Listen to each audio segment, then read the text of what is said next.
بسم اللہ الرحمن الرحیم۔ السلام علیکم دوستو ہم نے ایسے لوگ تو بہت دیکھے ہیں جن پہ قسمت بہت مہربان ہوتی ہے، لیکن کچھ لوگوں کی زندگی میں کچھ ایسے واقعات ہوتے ہیں کہ انسان سوچ میں پڑ جاتا ہے کہ اس کو ان کی خوش قسمتی کہا جائے یا بدقسمتی۔ تو آئیے آج آپ کو کچھ ایسے ہی 3 لوگوں کی کہانی سناتے ہیں۔ یہ ویڈیو ان لوگوں کی زندگی کے بہت ہی حیران کن اور عجیب واقعات پر مبنی ہے، تو ویڈیو اینڈ تک لازمی دیکھیے گا۔ سب سے پہلا شخص فرینڈ سیلک تھا، جو کروشیا کا رہنے والا دنیا کا سب سے خوش قسمت یا بدقسمت شخص مانا جاتا ہے۔ کہتے ہیں کہ وہ شخص ٹرین کریش، پلین کریش اور کار کریش جیسے حادثات سے بچ چکا ہے، اور یہ تو بس اس کی موت کو چھو لینے والی کہانیوں کی شروعات ہے۔ اگر آپ ارنلڈ شوازگن موویز دیکھ کر بڑے ہوئے ہیں تو آپ کو لگتا ہوگا کہ ریڈیکولس اور امپاسبل سینز بس فلم کا حصہ ہوتے ہیں، لیکن سیلک کے لیے سچائی ہالی ووڈ کی کسی بھی سٹوری سے زیادہ عجیب اور ڈرامیٹک ہے۔ فرینڈ سیلک کروشیا میں 1929 میں پیدا ہوا۔ اس نے اپنی زندگی میوزک ٹیچر کے طور پر گزاری۔ اس کی زندگی تب بدلی جب 1962 میں ایک ٹرین جرنی میں ایک ناقابل یقین ایونٹس کا سلسلہ شروع ہو گیا۔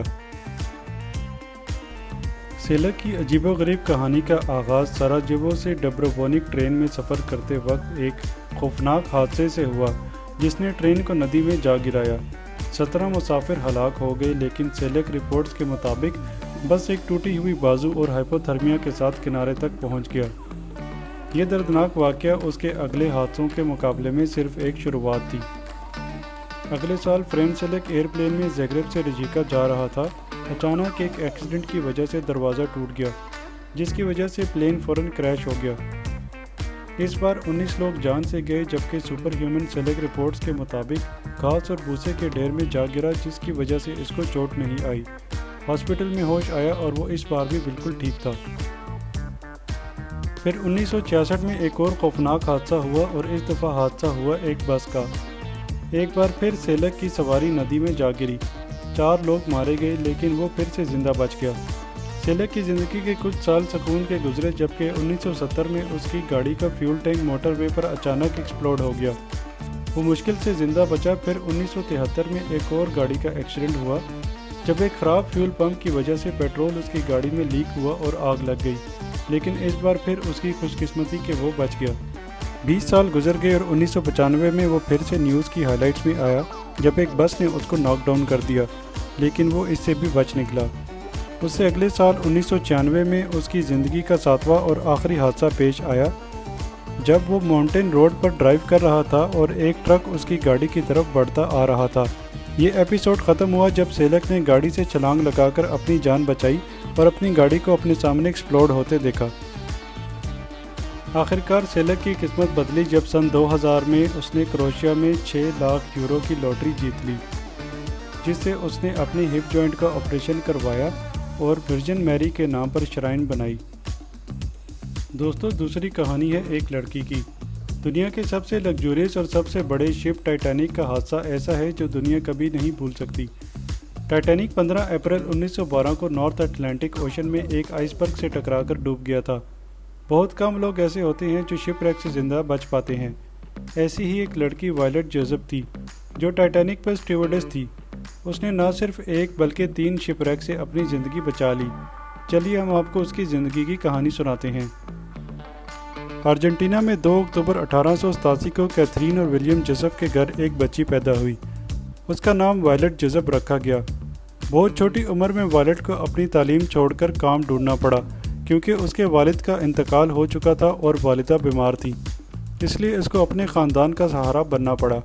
اپنے مستقبل سے انجان، وائلٹ نے اپنی ماں کے راستے پر چلنا چاہا اور ایک شپ پر کام شروع کر دیا۔ وائلٹ نے جب یہ کام شروع کرنے کے لیے مختلف شپنگ فرمز میں اپلائی کیا تو اس کی عام سی صورت ہونے کی وجہ سے ان فرمز نے کافی بار اس کو ریجیکٹ کر دیا، لیکن آخرکار رائل میل لائن نے اس کو ایک میڈیکل اسسٹنٹ نرس کے طور پر امپلائی کیا۔ اس کی وجہ یہ تھی کہ اس کی ماں یہاں کام کر چکی تھی۔ اس کو اپنے کام کی سلسلے میں نرسنگ کی ٹریننگ ملی۔ وائلٹ کی نرسنگ پرفارمنس سے متاثر ہو کر کمپنی نے اس کو ایک پیسنجر شپ پر جاب دلا دی۔ اس کو RMS اولمپک، جو کہ وائٹ سٹار ویسل بھی کہا جاتا ہے، اس پر 1911 میں پوزیشن ملی۔ RMS اولمپک اس وقت کا سب سے بڑا لگزوریس شپ تھا۔ 20 ستمبر 1911 کو شپ ساؤتھ ہیمپٹن کے پورٹ سے روانہ ہوا۔